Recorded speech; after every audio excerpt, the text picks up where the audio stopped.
All right, well, welcome everyone. Thank you so much for joining us here at the Fitchburg Chamber, Fitchburg Focus. My name is Brandon. I'm the Director of Partnerships and Events for the Chamber. First of all, I want to thank our corporate sponsors for making sure that this can happen for you every year. So we have MG&E, Park Bank, TDS, Group Health, Cooperative, and then of course Cardinal as well.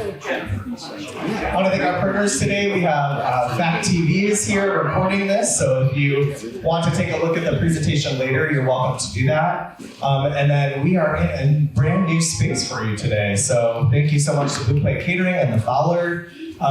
This is a great space that you can see is available for rent for anybody, so if you need a space to rent, come check it out. And the best thing is, the catering's right behind those doors.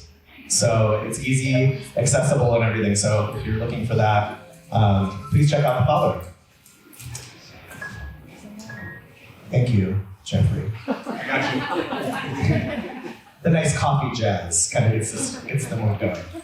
We have some upcoming events that I want to go through really quick with all of you, just so you can keep these in mind. This Thursday from 4 to 7, we are actually welcoming Wealth Distribution Strategies. They moved from Verona into Fitchburg, right down here on King James. So come celebrate with them. The ribbon cutting will be the first thing that we do, so please be there before 4 o'clock so that we can get the ribbon cutting ceremony going. And then on Tuesday, May 26th, we have our Fitchburg Biz After Hours from 4:30 to 6:30. We're back at Ollie's this time with our presenting sponsor, One Community Bank. Next up this month is our very popular Table Talk on Wednesday, May 27th. We're at the Great Dane. This is a great opportunity if you don't like the huge crowds of networking.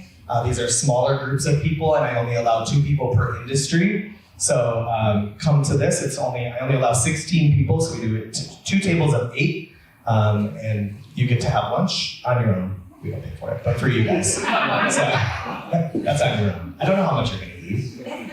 And then Coffee Connect, our next Coffee Connect, this is a morning. This is opposite of when we do Fitchburg Focus. So this is a morning event from 8:30 to 9:30, and we're gonna be at the Cesta's headquarters. We're not gonna go to their location where they're going to be because we would be outside. So they're not built yet, but coming soon. But we will be at the Cesta right over by the Starbucks. So come over, it's open to anybody. There's no agenda. It's just 4:30 to 6:30 open networking. It's great, it's a great event to come to and meet some new people. And then we did put this on here, however, the golf outing, the golf outing is sold out, so you can't join us anymore. I apologize. Should have been on it earlier. But we did sell out. We're at Legend at Bergamot again this year, thanks to our presenting sponsors, Adestas and Oak Bank. The ever-awaited concert series is back, you guys. It's almost summer. So we're at McKee Farms Park for concerts at McKee. In June, we have Armchair Boogie. In July, we have Bumpus, and then in August, we have Chicago Latin Groove. So we're very excited to have them this year. Chicago Latin Groove was supposed to be here last year, they got rained out, so we're bringing them back again this year. But it's great. There's opening day for Madison Music Foundry at 6 o'clock, and then headliner goes on at 7. We have a ton of food trucks. We have, of course, beverages, but you're also welcome to bring your own picnic baskets as well if you want to come join us. We are also in the middle right now of the Bite the Bird Challenge. Our presenting sponsors are the Cesta and Fitchburg Family Pharmacy. So thank you so much to them. But this challenge runs from April until September, and you log 150 miles. It's free to sign up. You sign up online, and then you can log your miles on your own through Excel or through anything that you want to, and you can submit those to us. But you are entered into getting gift cards every single month. So again, it doesn't cost you anything to be a part of this. It's just something great to do for the community and to get out on your bikes. And if you don't have a bicycle, we have Madison B-Cycles. So you can grab one of those too and check that out. We did this event last year. It's the Fitchburg Brewery Ride. This is a great event that we have, and it's happening on June 6th from 10 until 2. We start at Hop House, and then we bike our way over to the Great Dane. and then we go to Delta Beer Lab, and then we go back to the Hop House. And you get beer samples all along the way. If you sign up by this Friday, you also get a free t-shirt. So get on that right away. But we're excited to partner with Bike Fitchburg and Cycling Without Age. Cycling Without Age is a really great organization. It's globally recognized, and they actually have it right here in Fitchburg. So it's really great that we have this organization. They are responsible for the Trishaw, which is a great opportunity for people who might not be able to bike anymore, and they can sit on the front of the bike and still get that biking experience. So it's a really great opportunity for our people who just can't bike anymore and get to do that. So please check out, there are some brochures in the back about Cycling Without Age, and Mark is also here, and he said he's willing to answer any questions that you have about Cycling Without Age, so make sure to chat with him as well. We do have some new Fitchburg Chamber partners from the last time that we were here, so I want to recognize any of them. Do we have any of our new partners here? I don't think anybody was, but any of these people here? I'll go through them really quick. We have Keller as one of our new partners. General contractor, does a lot of different things, locally owned here. We have Great Clips, which is over in the Cahill, Maine. They just opened up very affordable haircuts for men, women, and children. Blackstone Therapy is a mental health and disability therapy clinic, so go over there if you need those services. Bath Brothers is bathroom remodeling. We have Copelia Madison, which is hair restoration and hair replacement, but non-surgical. So we're excited to have them as well. In Business Madison joined, a local, regional, and global news source, which check out their newsletter if you don't get that already. And BGW Cleaning is residential and commercial cleaning and personal cleaning. So women, Black-owned business as well. So check them out if you are looking for any cleaning services. And now we are on to our presentation. So with that being said, please give a warm welcome to Kevin, the Executive Director of the Alliant Energy Center.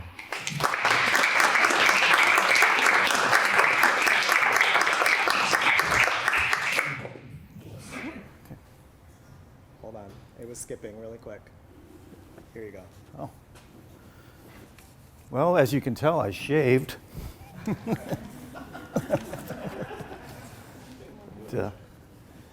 Thank you for having me today. Just as a little background, I was here in Madison at that time it was called the Dane County Expo Center from 1990 to 1994 as the marketing manager, and had the opportunity to move back here in 2024 to be the director or the executive director. And one of the things I noticed was how big Dane County grew, but specifically how big Fitchburg had grown. You know, when I was here before, I lived in Oregon and commuted and came through here a lot. And then when I came back for the interview, I drove around town. I'm like, holy cow, that place has just exploded. And it's, you know, as I've driven around since I've been here, the whole kind of the east side has really just taken off, and it's amazing. And you know, Madison and Dane County has grown so much, and it really is an exciting place to be. And I'm really excited to be here, and really excited to talk about what we've got going on at the Alliant Energy Center.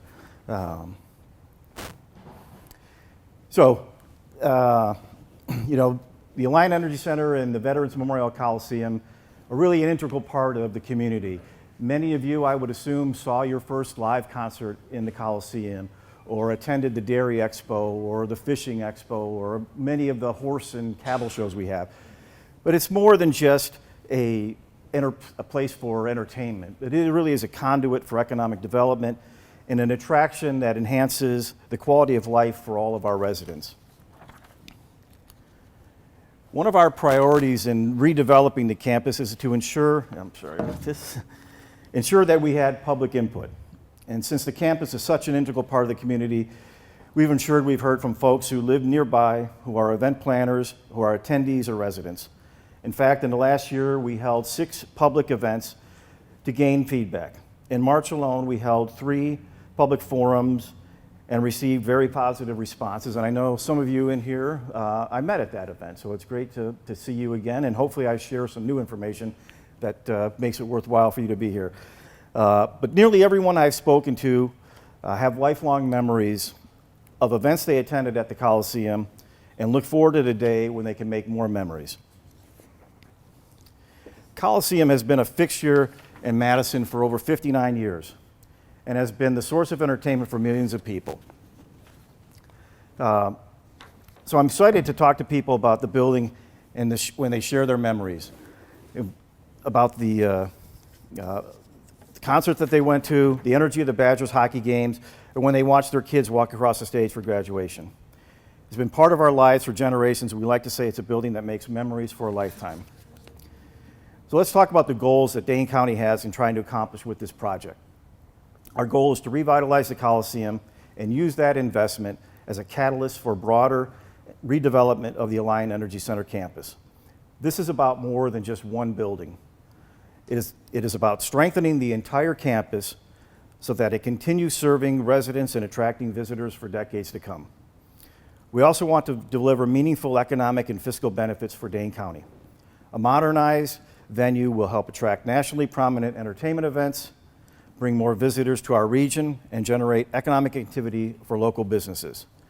At the same time, we are focused on leveraging private capital so that we can deliver the best-in-class renovation while being responsible stewards for our public resources. So to complete our goals, we evaluated 4 options we have.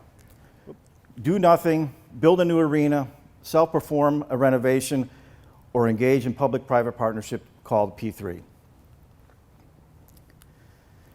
We chose, the essence of a P3 is it's a tool to leverage private sector funds to invest in publicly owned venues. It allows the projects to move forward quickly and shifts the financial burden from the taxpayer to the private partner. So how will the partnership work? In our RFP, we were looking for one organization to do the entire project: design, build, finance, operate, and maintain. We did this because we knew the capital investment would be significant and wanted to ensure the county would have little, if any, investment responsibility. The P3 model has been used successfully around the country on a variety of projects and allows the public sector to leverage private sector capital and expertise to obtain county goals. It also allows the project to move more quickly. In exchange for their investment, the private partner will be entitled to a longer-term operating agreement to allow them to recapture their investment and negotiated operating revenues. We are still in the process of negotiating those terms and hope to have a term sheet done by Memorial Day.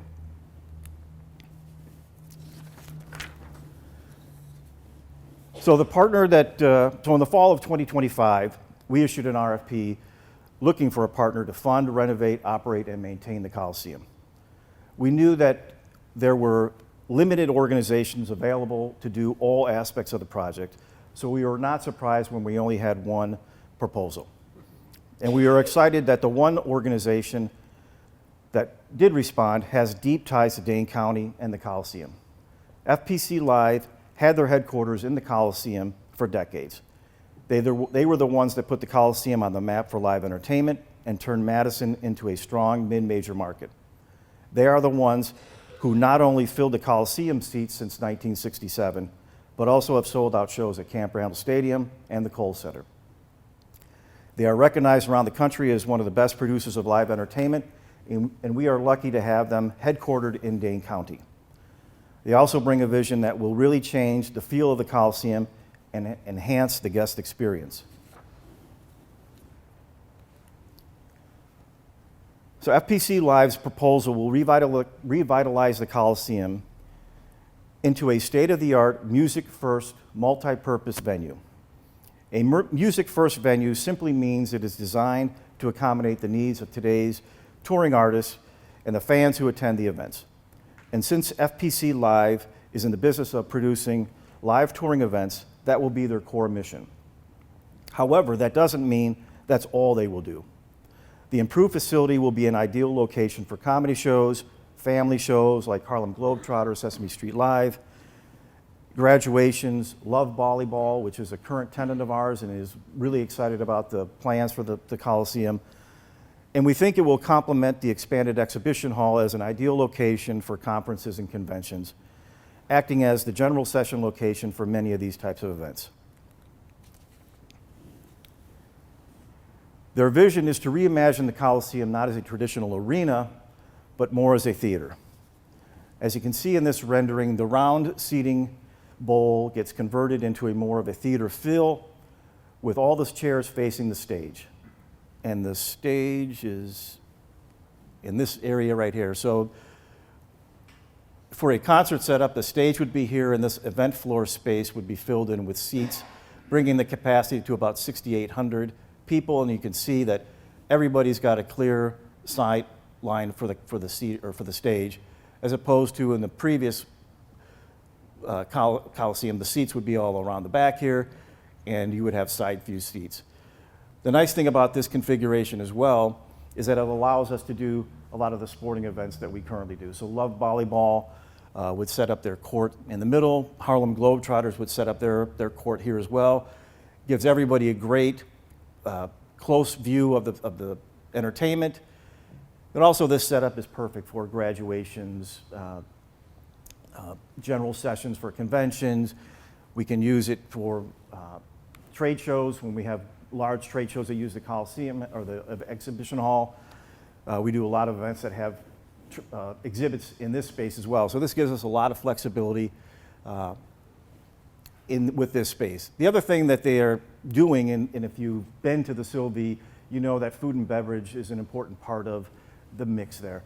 The Coliseum currently has 1960s concession stands, right? So you go in there and your options are a hot dog, a bratwurst, popcorn, pizza. This plan will include an enhancement to the culinary experience. So it will bring the foods of Madison and Dane County into the Coliseum. It will enhance the experience. So people when they do go to these events, they want to get a good drink. They want to get more than just a hot dog. They want to enjoy the whole thing. The other thing that it has is this thing here, this new atrium, which is a 3-level entry point. So I don't know if you noticed, but when it gets winter here, it gets cold, it snows. You know, right now, when you come to an event at the Coliseum, you know you have to line up out here on either side and wait to get in. This new rendering, you would enter this atrium level, you get your ticket scanned, you go through security inside instead of having to wait outside the whole time. So this is this is the concept that they have right now. We haven't really gone through any of the engineering on it. They want to make sure that we have a contract in place before they spend too much effort on it. But this is the concept. It may change a little bit. The end product may change a little bit, but this is kind of the feel for it. So some of the feedback we've gotten so far, as I mentioned earlier, we have done a lot of public outreach to ensure that people are comfortable with the plan, have a say in how it looks. And so we've done, we did the forums and the listening sessions in March. And overall, the general feedback we've received is positive, and the community members were excited that we're actually addressing the Coliseum needs instead of just talking about them. I think the underlying theme from everything we've heard was that the community sees the value of the Coliseum, both from a quality of life and an economic driver, and they want us to make sure that we capitalize on that. They want to ensure the venue provides opportunities for everyone in the community to enjoy activities there, and they really want us to create a means to get pedestrians and bicyclists across John Nolan Drive safely. We share that sentiment. We would love it if more people chose alternative ways to access the campus than driving their car. Pedestrian access, bicyclists, ride shares, all modes of accessing the campus are planned to be enhanced.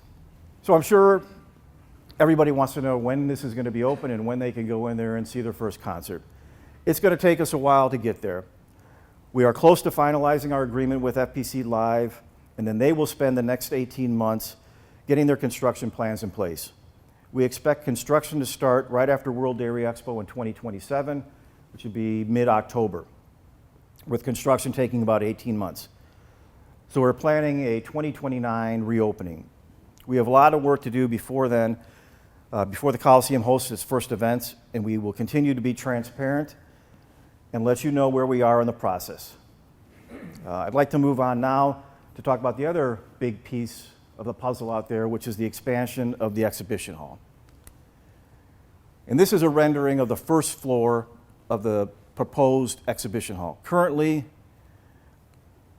the exhibition hall exhibit space is about this area here and this lobby space through here. This plan calls for us to add another 50,000 square feet of exhibit space, bringing our total up to 150,000 square feet. We are proposing to add a 30,000 square foot ballroom in this area that would also be used for meeting rooms. We're also adding additional meeting rooms at this part of the space. We are taking the old forum. Those of you that were here before this building was built, you'll know that the exhibition hall was built around a building called the Forum, which had been there since I think the 60s or 70s. So we're tearing that down. We're also tearing down an office behind there where our offices are. We're going to create additional meeting space over on this side of the building. So in context, the Coliseum would be over here a little bit and the pavilions would be back here. So we're adding new meeting rooms on the main floor here, and then additional level, a second level of meeting rooms, and then a third level with a 10,000 square foot multi-purpose room, which will have a wonderful view of downtown and the Capitol. We are also adding a bistro, because in this corner, because one of the biggest complaints we get about the X Hall is when people come in the morning and they're waiting for their event to start. There's no place to get a coffee or something to eat. So we're going to add this bistro here. And so we'll bring our exhibit space up to 150,000 square feet. We'll add the ballroom. We'll add 29 meeting rooms, which is important for our clients.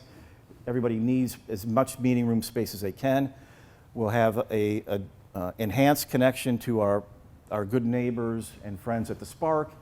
And we'll add additional entry points. So right now, your main entrances into the X Hall are here, and one back here. We're adding a new entry to the northwest side, enhancing this entry, an entry here by the bistro, a new drop-off area in this corner for the ballroom with a drop-off lane that will allow us to do either valet parking or just drop and go, and then a new entrance back here. We're also significantly improving and expanding the size of our kitchen to allow us to do a lot more food options. So the other thing, as I mentioned a little bit earlier about traffic and parking, and we know that the first and last impression anyone has about their experience at an event space is how easy it is to get in there, find your parking spot, how easy it is to get out of there, right? And we recognize that we have to improve that. One of the things to keep in mind is that as we talk about traffic and parking out there, for the Midwest Horse Fair example, on Saturday, we had 20,000 people come over a 4-hour period. That's 2/3 of the city of Fitchburg showing up to a 164-acre campus in 2 to 4 hours. So we got to get them there, we got to get them on site, we got to get them parked, we got to get them into the campus, and then about 8 hours later, we got to get them all out. And we got to do it so that it doesn't back up everybody else trying to get around the campus, right? So we got to do it so that the belt line doesn't get backed up and the roads around there don't get backed up. And we can improve, right? We have really not done a great job on that over the years. And so this new traffic plan, the key highlights of it are this ring road that will take people all the way around the campus without having to leave. So if you enter in over here, and you really have an event at the Coliseum, you can easily get around. This will be a 4-lane road, and the idea is it would be segmented so that with cones and allow us to direct traffic right into the specific lot. So if you're in the right lane here, you're going to go right into this parking spot. If you're in the middle lane, you're going to go over here, and on and on. We're also going to move the way we collect fees. So right now, as you know, we collect fees mainly close to the road. We're going to move all that to as you enter into the parking itself to allow us to stack more cars on the campus, get that traffic off the side roads. And the other thing we're going to do is we want to make the center of the campus more pedestrian friendly. So all of the vehicles will be moving around the campus on the exterior part of the campus, and all the pedestrians will move around on the inside. This will allow us to really kind of keep the cars and the people separated. The other part of the plan is that we really want to try, as I mentioned earlier, we really want to try to get more people different opportunities for the way to get out there, right? So we want to reduce the number of cars that are coming out to the campus. And so our main focus right now is we really want to enhance the ability for bicycle and pedestrian traffic to get here. These blue lines represent what is currently out there as far as bike paths and sidewalks. The orange lines are what we are going to enhance it with, and then the orange dots are where we would have bike access points. So really enforcing in making it easier for people to bike out here. And one of the key elements of this is, as I mentioned earlier also, is that we really got to figure out a way to get people across John Nolan Drive safely. And a key element of this is this land bridge concept that we have, so that this will allow, it's basically a really wide bridge that's more like a piece of art, right? So there's vegetation on it, it fits in with the community, it's just not a steel concrete bridge, it's a land bridge, so there's land going across. So this would connect us to all the bike paths and sidewalks that get you downtown along John Nolan Drive, take you above the traffic, get you off the level that the cars are on, and make it significantly easier and safer for people to get here.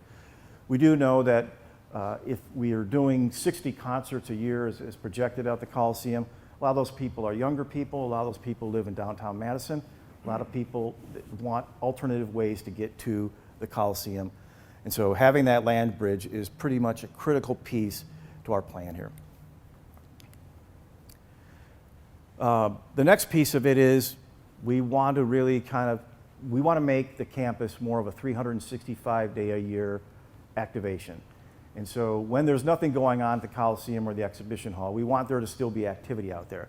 And we see this all over the country where you have these mixed-use development projects going on centered around an entertainment center. So you have the Coliseum here, you've got all of the exhibition hall and the pavilions here. You have, right now we have about 700,000 people coming here. When the Coliseum's back up and running, they project about 250,000 people a year coming to that. So 1 million people coming out to this campus every year. We believe, from a county's perspective, that there's opportunities here to develop these parking lots into mixed use. We recently released an RFI to gain information from the development community about what would they think would be in that part, in those developments.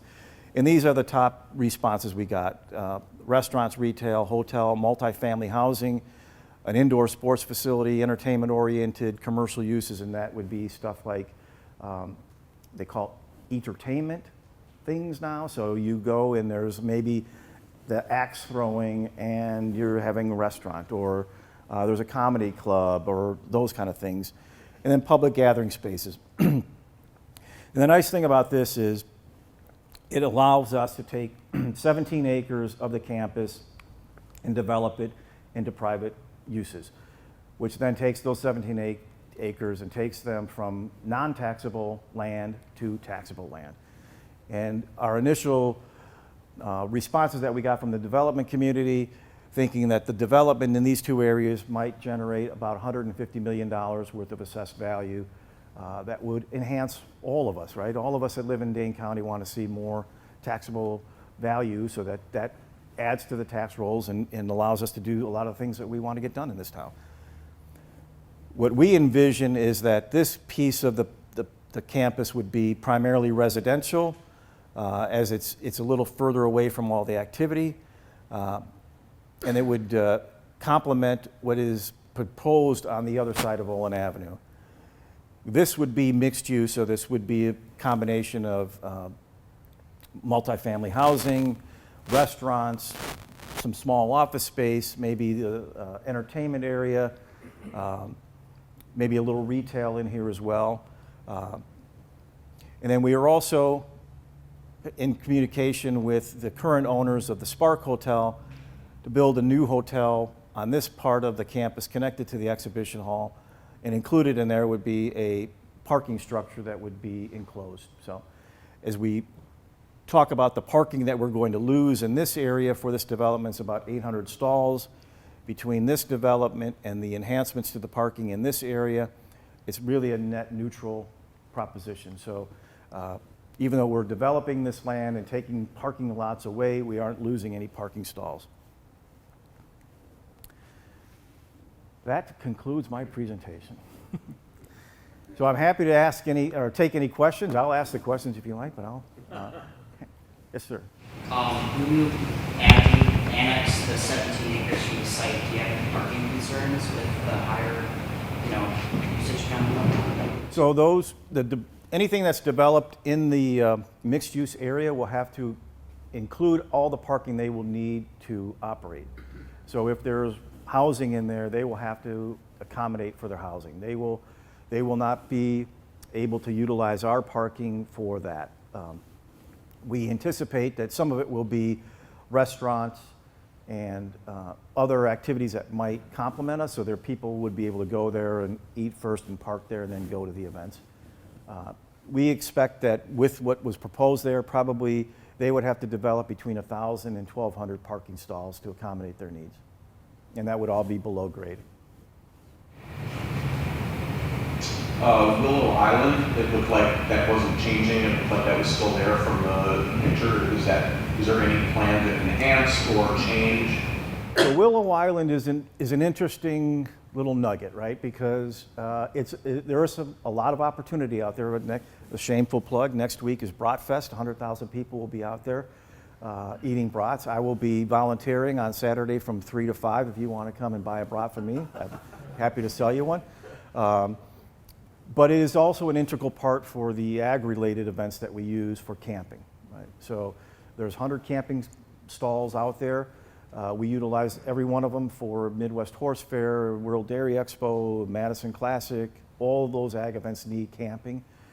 And so we need to be able to utilize it in a multiple ways, right? So if there was some talk back in the day about maybe creating an amphitheater out there, which would be great. We would have to configure it in a way that we could also do camping. So right now, nothing on the plan. We have a lot going on right now. We're trying to be strategic on how we move forward. We recognize that there's some opportunity at Willow Island, and we also recognize that some of the things that we're planning will cause our current clients to have to rethink how they do their events, and so we're trying to be thoughtful and make sure that we don't put too much on their plate right now. And then I have one more question. The Expo project, the Expo Center project, is that happening at the same time that the Coliseum project is happening? It's possible. Okay, so that's not completely approved or anything? No. So right now we're in the middle of construction document phase on that project. We have a funding strategy that we're working through, and we are executing it. We think there's opportunity for us to fund that project through state dollars, through some assistance through the city. We've submitted some requests and some grant requests through the federal government. And so we're working that strategy right now. We think that the plan is right now that construction on the exhibition hall would start sometime in 2028. It would be phased in 3 phases. So the first phase would be the area where the ballroom is and the bistro. Once that's done, we would go back and tear down the forum building and the office building and build that space. And then the third phase would be to tie the old and the new together. And we think that whole project would take us to about 2031, 2032. And the good thing about the Coliseum is that most of the work that's going to be done there is going to be interior. So we don't think it's going to impact the campus too much, right, from an operational standpoint. The big concern we have, obviously, is the mixed use and phasing that. And so our plan right now is that we would do the Olin Avenue entrance first, and then move to the north end of the lot adjacent to the Coliseum and do that, and then do the other piece last. Okay, thank you. Mm-hmm. Yes, sir. I haven't been over there for a while, but is that hockey arena that sits next to the Coliseum, is it staying or going? That's going. Good. Yep. Thank you. My son played there and you couldn't breathe in there. Yeah, that's actually the oldest building on campus. It was built in the 50s. The plan is, and if I can get backward.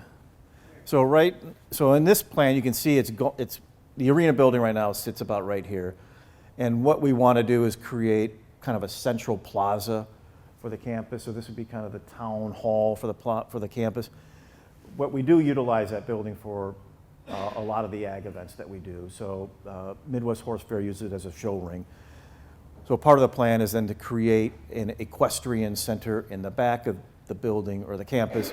This would be a dirt floor space with bleacher seating that will allow us to do horse shows, cow shows in there.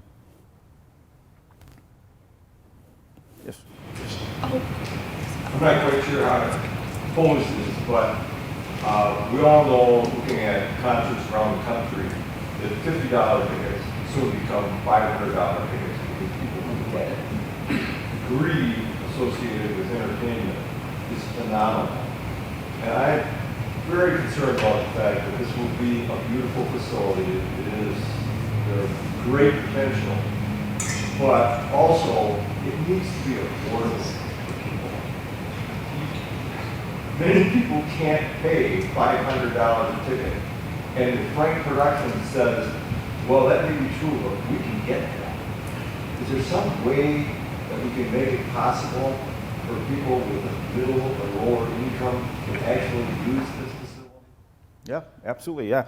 And I agree with you. I mean, one of the challenges of the entertainment industry is that you have artists that tour the country, right? They can only be in one place at one time, right? They can only, if they're on a stage in Madison, they can't be on a stage in Milwaukee. And so that in itself creates an unusual demand situation, right? Especially for artists that are very popular. They also want to be respectful of their fan base. So they don't want to put tickets out there that are enormous. Some of them have changed their mind, right? So you see the latest tours out there, and the tickets are going for $600 on the primary market. So the primary market is the first place you buy the ticket, right? The challenge becomes when you get into the secondary market. And so these scalpers realize that there is an opportunity and they raise the price. And one of the things that we are negotiating with Frank Productions is that they would set aside a certain number of tickets, whether it's a percentage of the total ticket sales for the year or a percentage per show, that would be at a significantly discounted price that would be not sold online. They would be hard tickets that you wouldn't be able to easily transfer to somebody else. And so that way they would go to the people that need them instead of you creating an opportunity for someone to really take advantage of a situation. But Frank Productions has done, I think, a really good job in the Sylvie. If you look at their average ticket price, it's about $46 for the concerts over there. They think that this venue will generate about a $50 face value ticket price, and that will fluctuate, right? If they get really popular shows, the prices will go up a little bit. But if there are shows that maybe they're bringing in not because they think it's going to sell out, but because it's going to add to the entertainment value of the community, they'll do it, and those tickets are usually at a little lower price. Yes, sir. Kevin, you mentioned a possible development option would be an indoor sports facility. I'm sure a lot of people in this room are aware that youth sports is all the rage these days. And speaking from personal experience, I've poured way too much time, energy, personal finance into my kids playing youth sports. I'm curious if you have been to Wausau lately and seen that Turner Community Center that was built about 2 years ago right next to DC Evers High School. So it's about a $35 million facility, private donations, local industry paid for it. It's got an indoor college pitch, for state-of-the-art hockey arena, racquetball courts, golf simulators. I mean, you could potentially attract national club showcases. That's something that Madison is sorely lacking as a destination. Have you considered something like that? We did, and we realized that there is probably some opportunity that, and that's what we're envisioning, the mixed use. Some of the responses we got from the private development field was that there would be an opportunity for an indoor youth sports facility there. And the projects that we have identified would, the exhibition hall is going to cost us about $150 million. The exhibition hall right now is the only building on campus that turns a revenue for the county. So we decided we're going to invest our money there. If a private developer wants to put a youth sports facility on one of the mixed-use spaces, we would be all for that. And we also think that our friends in the hotel community would be in favor of that as well. So outside of Frank Productions, are you looking for additional private funding? We will when we go with the mixed use. We don't think that there is much of an opportunity to do a P3 project on the exhibition hall, just because the nature of that business doesn't lend itself for a huge return on investment. From a capital standpoint, there is a huge investment or return from economic development within the community, right? So the people that come to that and come to those events will spend money in Dane County, and that will be huge. But return directly to the investor, we don't see that happening. But we think that the mixed use would be a significant opportunity for private development. And can you expand on the cost of the no-build option for Sure. the county? So we did look at, on the Coliseum itself, we looked at, really the four options we had, which is do nothing. And right now, the Coliseum has approximately $35 million worth of deferred maintenance. Just over the last, I would say, 15 years, it's really been neglected. And the money that the county has spent on capital went into other areas on the campus and really didn't invest in that space. So if we do nothing, we have to still address that, right? And $35 million into that building just gets it open. It doesn't improve it at all. It doesn't make it more attractive for either people to rent it and host their events there, or you as residents to come there. It doesn't do any of that. It just keeps the doors open. If we did what Frank Productions proposed, their proposal was $100 million. If the county spent $100 million investing in it, our own money, and continue to operate it, we projected that right now we're losing about $400,000 a year on that. By 2030, we'd be losing about $1 million, plus the amount of the investment that we would have in it. If we tore it down and built a new arena, that's $350 million a year, or $350 million to build. And even that scenario did not return any profit for that building. That would continue to lose money on an annual basis, simply because Madison is a unique market. In order for an arena building to succeed, you need a strong tenant. And a strong tenant would be a hockey team or a basketball team or a volleyball team. And Madison it currently isn't big enough to compete with UW athletics, right? People, if they want to be entertained from a sports perspective, they're going there. They're not going to come and go to support a sports franchise in there. So that loses money. The only option we saw and have is that would turn us into a profit is to do the P3, because it takes the capital investment off the shoulders of the county, and it takes a building that we are currently losing money on, and Frank Productions' proposal calls for them to pay us rent. And part of the things we're negotiating is accelerators to that rent based on their performance. So obviously it's a city or a county-owned building, it's a public asset. We don't want to turn it into a cash cow for a private developer. So if they have really good years, we're going to benefit. If they don't, they're still going to pay us rent. And so we've taken it from losing money to a profitable venture for the county. And so really we have 4 options with 1 option. Yes. What opportunities do you see for the city of Fitchburg? Because I recall being at the the March meeting, and you mentioned, the presentation started that this is a regional asset and a great opportunity for the city of Madison. And I was like, hey, but there's a lot of neighbors around here that would love to be part of this. And when I look at some of the things that you're proposing, it's keeping a lot of people on the campus, with food and beverage and hotels and things like that. What opportunities do you see for our community? Well, I think there are several. One is that this expansion, and if we can increase the number of people coming there, increase the number of people coming here from out of town, that will expand the number of people that will need hotels. And they're not all going to be able to fit on our little corner, right? The other part of it is that just from a operation standpoint, right? The Alliant Energy Center operates as a deficit. And every year, you all, through your tax dollars, pay us to operate. We received in 2024, before I got here, was $2 million in operating, in general purpose revenue, which is taxpayer funds to operate the Alliant Energy Center. In 2025, we got that down to about 1.6. This year, we're down under $1 million. Our goal is to get that to zero, and our goal is to turn the Alliant Energy Center into a profitable entity. So as residents then, the benefit is that those tax dollars that have been going to subsidize our operation will be able to go to things that the community really needs and not subsidizing an event center. The other thing is that I think that that this development and this whole mixed-use development of this campus will really change the complexion of this whole part of Dane County.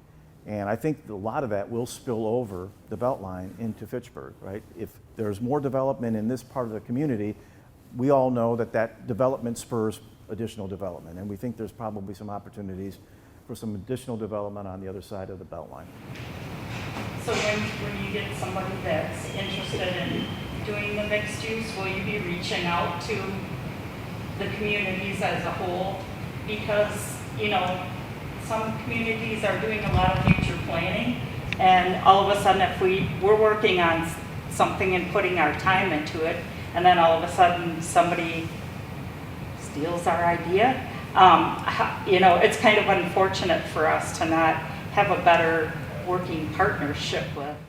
Yeah, and I understand completely, and I think I would recommend, and I'll talk to Pam Christensen from MG&E. She's on the Alliant Energy Center Redevelopment Committee. She also kind of chairs this other organization called Destination District, which is designed to accomplish exactly what you're talking about, right? So there's a lot going on in that corridor of Dane County, right? From our space to downtown, there's a lot of planning, a lot of thought going into it, and this Destination District idea is to ensure that we're all on the same page so that one group isn't doing something that might impact negatively another group, or we're doing the same thing, right? So I'd be happy to talk to her and see if there's opportunity to invite representatives from Fitchburg to be on that. Okay, thank you. Yes. Just one more comment on the ticket. First of all, thank you so much for this presentation. I find it to be very interesting with lots of opportunities. I do have one more point. In 1973, I went to the Coliseum to see Elvis Presley, and the tickets were under $50 a piece. So my question is, can you get Elvis Presley back? I can probably get somebody who looks like him. I do have, I feel you. I mean, I have a picture frame in my office that's got tickets from Coliseum events from 70s, 80s, 90s. People like Fleetwood Mac and the Eagles, and I don't have the Elvis Presley ticket. I don't know where that's at, but none of them are over $10. It's the world. Unfortunately, when the world became digital, the live entertainment changed, right? So artists used to make all their money selling records and CDs and tapes. And when Spotify came around and Apple Music came around and they're getting a penny for every time their music is streamed, that they can't make anything, right? So in order for them to make money, they have to tour. And they make all their money on the tours. Now, there's good and bad with that. The bad is that because that's the only way they make their money, the ticket prices go up. The good is because that's the only way they make their money, there are more concerts out there. There are more concerts touring today than there were in, obviously in 1973 or 1983 or 1993. So the opportunities to experience live music have significantly increased, but the cost has also increased. And the other part of it is that the digital world changed the way we get tickets, right? And so how many of you, when you were younger and you wanted to go see a concert, had to go to a ticket outlet and camp out for 1 or 2 days, and you only got the tickets that were available at that outlet, right? So because they were hard tickets, so outlet A had one part of the arena and outlet B had another part. Now, if you could be listening to me right now and buying tickets, maybe he's buying a ticket right now on his phone, So that comes with a price, right? So it's really a convenience fee. And then there's the security part of it, because we have to, Ticketmaster and whatever ticket platform you use, UW uses a company called Paciola, they have to protect your data, right? And so that adds to the price, right? So if you bought a ticket with Ticketmaster recently, and you look at that ticket on your phone, you'll see that barcode changes about 10 times every second. And that is there for your protection, right? So that you can't just transfer that ticket or scan that picture of that ticket and sell it to somebody else and they'll get in, because that barcode is no longer good right now, right? And that technology, which is there to protect us all, costs money to develop. And so that's why some of these prices have creeped up. And to the credit of communities in Dane County, and most of us know this, weekends in the summer, you can easily find a community and go to a concert for free. And that's credit to the local communities that make that possible. Concerts are key. Broadfest.